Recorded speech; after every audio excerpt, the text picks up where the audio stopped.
Hello guys, welcome to market news room and good evening. Nifty చూసుకుంటే 24,773 దగ్గర close అయితే bank Nifty మనకు 54,186 దగ్గర క్లోజ్ అయింది. మనకు సెన్సెక్స్ చూసుకుంటే 80,787 దగ్గర క్లోజ్ అయిందనమాట. మిడ్ క్యాప్స్ మనకు 0.5% దగ్గరగా పెరిగితే మనకు స్మాల్ క్యాప్స్ చూసుకుంటే 0.2% దగ్గర వరకు పెరిగాయి అనమాట. సో సిచ్యువేషన్ ఏంటంటే నిఫ్టీ ఒక టైంలో 24,850 క్రాస్ చేసి వెళ్ళింది. సో 850 క్రాస్ చేసి ట్రేడ్ అయింది. అంతా బాగానే ఉందన్నమాట. దాదాపు నూన్ వరకు బాగానే జరిగింది, ఆఫ్టర్నూన్ వరకు బాగానే జరిగింది. సో సిచ్యువేషన్ ఏంటంటే యాక్చువల్లీ ఓపెన్ అయింది కూడా పాజిటివ్ తోటే ఓపెన్ అయింది అనమాట. గిఫ్ట్ నిఫ్టీ పాజిటివ్గానే ఓపెన్ అయింది. తర్వాత నిఫ్టీ పాజిటివ్గానే గ్యాప్ అప్లోనే ఓపెన్ అయింది. సో అక్కడి నుంచి అప్రాలినే వచ్చిందనమాట. 24,850 దాటి కూడా ట్రేడ్ అయింది, 870 వరకు వెళ్ళిందనమాట. సో అక్కడి నుంచి సెల్లింగ్ ట్రిగర్ అయింది. మరి మనకు ఏమైంది అంటే ఒక న్యూస్ వచ్చిందనమాట. ఏంటంటే ఐటీ సెక్టార్ మీద మళ్ళీ టారిఫ్స్ వేస్తారని, లేకపోతే ఇండియా మీద సెకండరీ శాంక్షన్స్ వేస్తారు ఎందుకంటే రష్యన్ ఆయిల్ కొంటున్నాం కాబట్టి అని, ఇలా రకరకాలుగా ఉందన్నమాట. అండ్ మెయిన్గా ఈరోజు ఒక సిచ్యువేషన్ జరిగింది. ఏంటి అంటే మెయిన్గా యుక్రెయిన్ ప్రెసిడెంట్ అయిన జెలెన్స్కీ గారు సో రష్యా వాళ్ళతో ఇండియా వాళ్ళు మాట్లాడారు. సో రష్యా వాళ్ళు వినకుండా మళ్ళీ యుక్రెయిన్ని అటాక్ చేస్తున్నారు కదా, కాబట్టి ఇండియా మీద ఇంకా సెకండరీ శాంక్షన్స్ వేయడంలో తప్పేం లేదు అన్నట్టు డైరెక్ట్గా ఇండియా క్యాంటీగానే మాట్లాడారనమాట. సో సిచ్యువేషన్ ఏంటంటే ఆ న్యూస్ రావడంతో మనకు మార్కెట్ కూడా రియాక్ట్ అయ్యి కిందికి వచ్చిందని చెప్పుకోవచ్చు. 100 పాయింట్స్ డౌన్ అయింది మళ్ళీ అక్కడి నుంచి.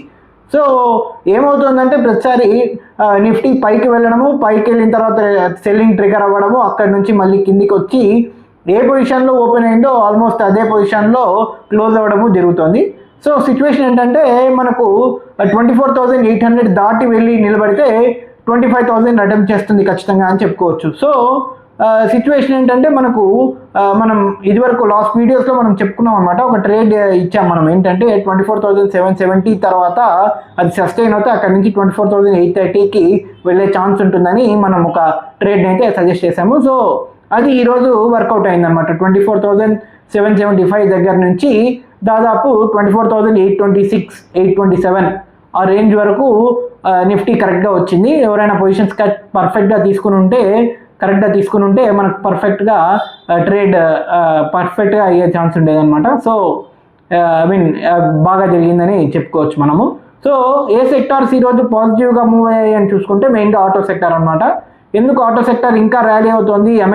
ఆగస్ట్ 15th నుంచి చూసుకుంటే దాదాపు మనకు ఆటో సెక్టార్ నియర్లీ ఒక 20% వరకు రిటర్న్ ఇచ్చిందని చెప్పుకోవచ్చు. ఎందుకు ఇంత రిటర్న్ ఇచ్చింది ఏమి అంటే ఈరోజు న్యూస్ ఏమొచ్చిందంటే టాటా మోటార్స్, తర్వాత హుండాయ్, తర్వాత మనకు మహేంద్ర వీళ్ళందరూ అనౌన్స్మెంట్స్ చేశారనమాట. ఎంతైతే మనకు జిఎస్టీ నుంచి బెనిఫిట్ వస్తుందో అదంతా కంప్లీట్గా కంపెనీస్ తీసుకోకుండా డైరెక్ట్గా కస్టమర్స్కి పాస్ ఆన్ చేస్తాము ఈ బెనిఫిట్ని అని చెప్పి వాళ్ళు స్టేట్మెంట్స్ రిలీజ్ చేస్తారు. అఫీషియల్ స్టేట్మెంట్సే రిలీజ్ చేశారనమాట. సో కార్స్ ధరలన్నీ బాగా తగ్గే ఛాన్స్ అనేది ఖచ్చితంగా కనబడుతుంది. మనకు చూసుకుంటే మెయిన్గా ఈ 3 కంపెనీస్ ఇచ్చారు. టాటా, మహేంద్ర, తర్వాత హుండాయ్. ఈ 3 కంపెనీస్ ఇవ్వడంతో ఆటో సెక్టర్ 3% పైన ర్యాలీ అయిందనమాట. సో మెయిన్గా ఈరోజు నిఫ్టీలో చూసుకుంటే ఆటో సెక్టారే మెయిన్గా మనకు 30 పాయింట్స్ ప్లస్ మనకు కాంట్రిబ్యూట్ చేసిందని చెప్పుకోవచ్చు. సో ఇంకా ఏ సెక్టార్ డౌన్గా వెళ్ళింది అంటే as it is IT sector అనమాట. న్యూస్ అనేది మెయిన్గా ఐటీ సెక్టార్ నెగిటివ్గా ఉంది, మీకు తెలిసిందే కదా.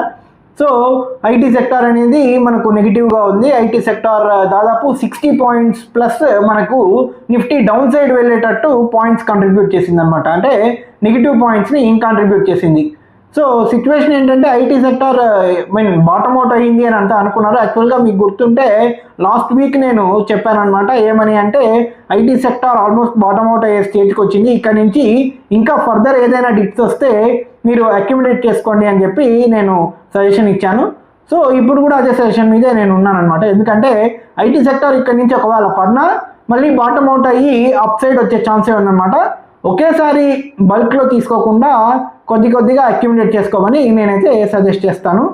ఎందుకంటే ఐటీ సెక్టార్ గురించి ఈరోజు జేఎం ఫైనాన్షియల్స్ వాళ్ళు ఒక స్టేట్మెంట్ ఇచ్చారనమాట. ఏంటి అంటే ఒకవేళ ఇండియన్ ఐటీ సర్వీసెస్ మీద ట్యాక్స్ వేసినా కూడా ప్రస్తుతానికి ఇండియన్ ఐటీ సర్వీసెస్కి కాంపిటీటర్గా వేరే కంట్రీ ఏది లేదు, ఓన్లీ ఆల్టర్నేటివ్ ఏది లేదనమాట. కాబట్టి ఆల్టర్నేటివ్ లేనప్పుడు ఆటోమేటిక్గా కాస్ట్ అనేది ఒకవేళ పెరిగితే, ఆటోమేటిక్గా టారిఫ్ పడిందంటే ఆటోమేటిక్గా కాస్ట్ పెరుగుతుంది కదా, ఆ కాస్ట్ అనేది పెరిగితే ఆ కాస్ట్ని డైరెక్ట్గా క్లయింటే బేర్ చేస్తాడు అని చెప్పి న్యూస్ వచ్చిందనమాట. కాబట్టి ఐటీ సెక్టార్లో మనకు టారిఫ్ వేస్తాడు అని చెప్పి న్యూస్ అయితే వస్తుంది, కానీ రూమర్స్ నడుస్తున్నాయి. తర్వాత వాళ్ళ కామర్స్ సెక్రటరీ, యూఎస్ఏ వాళ్ళ కామర్స్ సెక్రటరీ పీటర్ నవారో ఆయన మాట్లాడారనమాట, వేయాలి టారిఫ్ వేయాలి అన్నట్టు.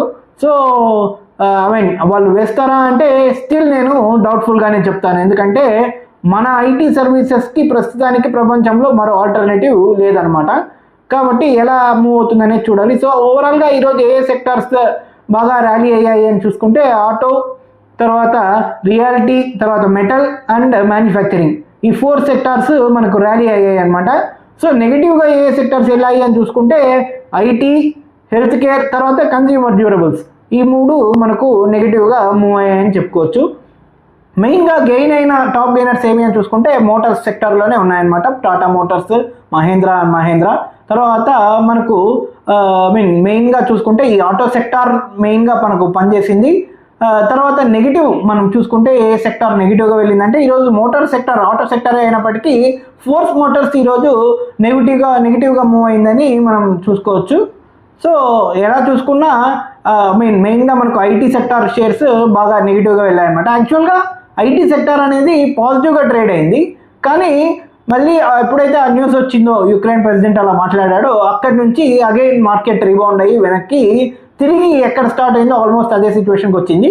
మనం చూసుకుంటే బ్యాంక్ నిఫ్టీ, తర్వాత నిఫ్టీ మోడరేట్ గెయిన్స్తో ఫ్లాట్ ప్లస్ పాజిటివ్ అన్న రేంజ్లోనే క్లోజ్ అయ్యాయి అనమాట. 0.13% వరకు మోడరేట్ గెయిన్స్ తోటి క్లోజ్ అయ్యాయని మనం చెప్పుకోవచ్చు.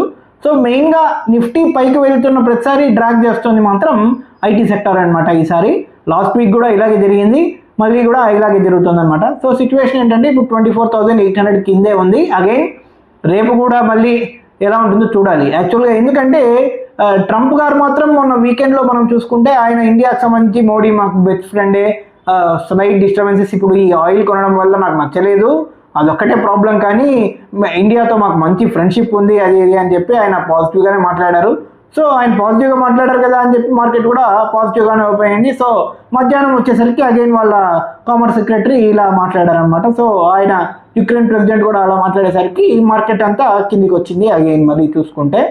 సో ఎఫ్ఐఐ సెల్లింగ్ అనేది మనకి ఇక్కడ ఎక్కువగా జరుగుతుందని చెప్పొచ్చు. ఎందుకంటే ఈ అన్సర్టనిటీ ఉన్నంత వరకు మనకు రూపీ కూడా స్ట్రాంగ్ అయ్యే ఛాన్స్ కనపడడం లేదు, ఎందుకంటే 88 దగ్గరే ఉందన్నమాట. సో అది 88 దగ్గర ఉన్నంత వరకు ఎఫ్ఐఐ సెల్లింగ్ అయితే ఆగదని చెప్పుకోవాలి. వాళ్ళ షార్ట్ పొజిషన్స్ కూడా ఏమీ కవరింగ్ చేసుకోవట్లేదు, ఎందుకంటే షార్ట్ కవరింగ్ ర్యాలీ వచ్చిందంటే ఖచ్చితంగా నిఫ్టీ 25,000 అటెంప్ట్ చేసే ఛాన్స్ ఎక్కువగా కనబడుతుంది అనమాట. సో 25,000ని క్రాస్ చేసి 25,000 పైన కనుక నిలబడితే అక్కడి నుంచి బుల్స్కి ఫేవరబుల్గా ఉండే ఛాన్స్ ఉంటుందన్నమాట. సో చూడాలి ఎలా మూవ్ అవుతుంది నిఫ్టీ అనేది ఈ వీక్ చూడాలన్నమాట. రేపు మళ్ళీ నిఫ్టీ సెకండ్ ఎక్స్పైరీ కదా, మనకు ట్యూస్డే ఎక్స్పైరీ చేంజ్ అయినప్పటి నుంచి సెకండ్ ఎక్స్పైరీ అనమాట. సో చూడాలి ఎలా మూవ్ అవుతుంది అనేది. నిఫ్టీ అనేది 24,800 దాటితే కూడా మనకు 24,900 దగ్గర కూడా కాస్త సెల్లింగ్ వచ్చే ఛాన్సే ఉందన్నమాట. సో ప్రాఫిట్ బుకింగ్ అనేది ఎక్కడికక్కడ ఎవ్రీ రెసిస్టెన్స్ లెవెల్ దగ్గర మనకు ప్రాఫిట్ బుకింగ్ అనేది జరుగుతుంది.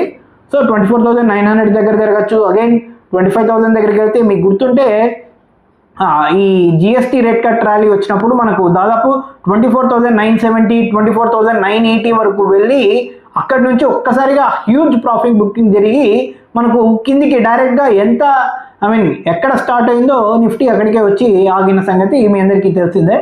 కాబట్టి నిఫ్టీ ఎలా మూవ్ అవుతుంది అనేది చూడాలి.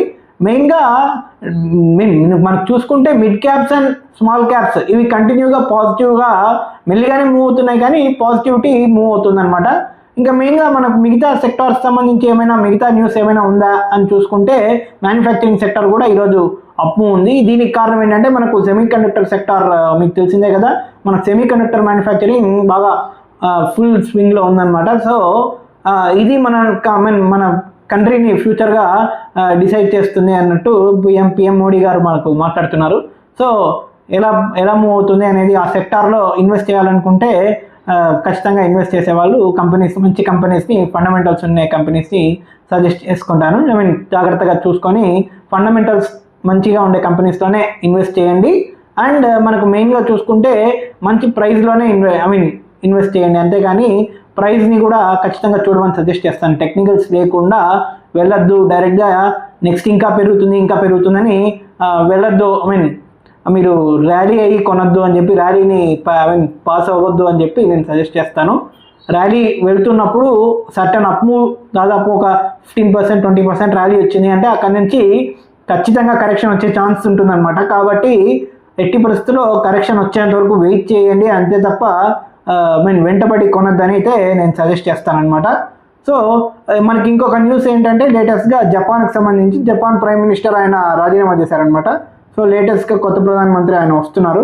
సో ఆయన ఏంటంటే మార్కెట్కి కొంచెం ఫేవరబుల్గా ఉంటారు అని చెప్పి న్యూస్ అయితే వస్తుంది. కాబట్టి జపాన్ మార్కెట్స్ కూడా మంచి ర్యాలీలో ఉన్నాయి, EU మార్కెట్స్ కూడా పాజిటివ్లోనే ఉన్నాయి. ఆల్మోస్ట్ ఏషియన్ మార్కెట్స్ మిక్స్డ్గా ఉన్నా కూడా పాజిటివ్ బయాస్లోనే ఉన్నాయన్నమాట. మన మార్కెట్ పాజిటివ్గా ఉన్నప్పటికీ ఒక సర్టెన్ లెవెల్ అయితే దాటి కిందికి వెళ్ళట్లేదు, అలా అని చెప్పి పైకి వెళ్ళట్లేదు అనమాట. ఒక రేంజ్ బౌండ్గా మార్కెట్స్ స్టక్ అయిపోయాయని చెప్పుకోవచ్చు మనము. 24,500 దాటి కిందికి వెళ్ళట్లేదు, అటు నుంచి 25,000 దాటి పైకి కూడా వెళ్ళట్లేదు అనమాట. సో ఈ ట్రేడ్ డీల్ అనేది ఎప్పుడైతే నవంబర్లో ఎండ్ అవుతుంది అని చెప్పి న్యూస్ ఏదైతే వస్తుందో మనకు, అది ఎప్పుడైతే నవంబర్లో మనకు ట్రేడ్ డీల్ కన్ఫర్మ్ అవుతుందో అక్కడి నుంచి మనకు మంచి ర్యాలీ వచ్చే ఛాన్స్ ఉందన్నమాట. సో లేటెస్ట్గా ఇంకో న్యూస్ ఈరోజు వచ్చింది ఏంటంటే ఖటార్తో మనం FTA సైన్ చేస్తున్నాము ఆల్మోస్ట్ సర్టన్ అని చెప్పి న్యూస్ వస్తుంది. అండ్ మనకు EU వాళ్ళతో ట్రేడ్ టాక్స్ జరుగుతున్నాయని మీకు తెలిసిందే కదా. సో దానికి సంబంధించి మనకు 13th రౌండ్ నడుస్తోంది ఇప్పుడు EUతో అని చెప్పి మనకు టాక్స్ వస్తున్నాయి అనమాట. దాదాపు ఒక 4 కంట్రీస్ ఆఫ్ EUతో ఆల్రెడీ మనకు డీల్స్ ఉన్నాయన్నమాట. సో UKతో కూడా ఆల్రెడీ డీల్ అయిపోయింది. సో మిగతా కంట్రీస్తో కూడా డీల్స్ నడుస్తున్నాయి. కాబట్టి చూడాలి ఎలా మూవ్ అవుతుంది అనేది చూడాలి. అండ్ మన ఫార్మా ఎక్స్పోర్ట్స్కి సంబంధించి కూడా మీకు లాస్ట్ వీడియోలో మీకు ఎక్స్ప్లెయిన్ చేశాను కదా, ఏంటంటే మన ఫార్మాని మనము డైవర్సిఫై చేసుకుంటున్నాం అనమాట. ఏంటంటే దాదాపు నెదర్లాండ్స్కి, తర్వాత బ్రెజిల్కి, ఇలా డిఫరెంట్ కంట్రీస్కి ఫార్మాని కూడా డైవర్సిఫై చేసుకుంటున్నాము. సో యూఎస్కి సంబంధించి ఏమున్నా కూడా ఆల్మోస్ట్ ఎక్స్పోర్ట్స్ ఏమున్నా కూడా అన్ని డైవర్సిఫై అయ్యే ఛాన్స్ ఫ్యూచర్లో మనకు కనబడుతుంది అనమాట. ఎందుకంటే ఇండియా నమ్మకం రిలయబిలిటీ కోల్పోతుంది అనమాట. USA ఓన్లీ ఇండియాతోటే కాదు, ఇండియాతో కోల్పోతుంది. అట్ ది సేమ్ టైం మిగతా కంట్రీస్ కూడా చూసుకుంటే EUతో కానీ లేకపోతే మిగిలిన వాళ్ళ ట్రేడింగ్ మెయిన్ పార్ట్నర్స్ అయిన జపాన్, సౌత్ కొరియా ఇలాంటి కంట్రీస్తో కూడా అది కోల్పోతుంది అనమాట రిలయబిలిటీ. సో USAని నమ్మి ఇన్వెస్ట్ చేసేవాళ్ళు, లేకపోతే USA మనకు సపోర్ట్ చేస్తుందని ఆ మార్కెట్లోకి వెళ్ళాలనుకునే వాళ్ళు కూడా ఆ కంట్రీస్ కూడా ఇంకొకసారి ఆలోచించుకోవాల్సిన పరిస్థితిలో ప్రస్తుతానికి ఉందన్నమాట. డాలర్ అయితే ఇంకా వీక్ అవుతూనే ఉంది, స్టిల్ 98 దగ్గరే డాలర్ ఇండెక్స్ ఉందన్నమాట. సో ఇంకా డాలర్ వీక్ అయ్యే కొద్దీ వాళ్ళకే ఇబ్బంది అనమాట. సో చూడాలి ఎలా మూవ్ అవుతుంది అనేది. సో ఇలా డేటా అంతా మీ దగ్గరికి తీసుకొచ్చి చెప్పడానికి మేము పెట్టిన ఎఫర్ట్ మీకు నచ్చినట్టయితే లైక్, షేర్ చేసి సబ్స్క్రైబ్ చేయండి. మళ్ళీ రేపు మార్కెట్ అనాలిసిస్లో యాజ్ టీజ్గా కలుద్దాం. Until then, bye bye, take care and good night.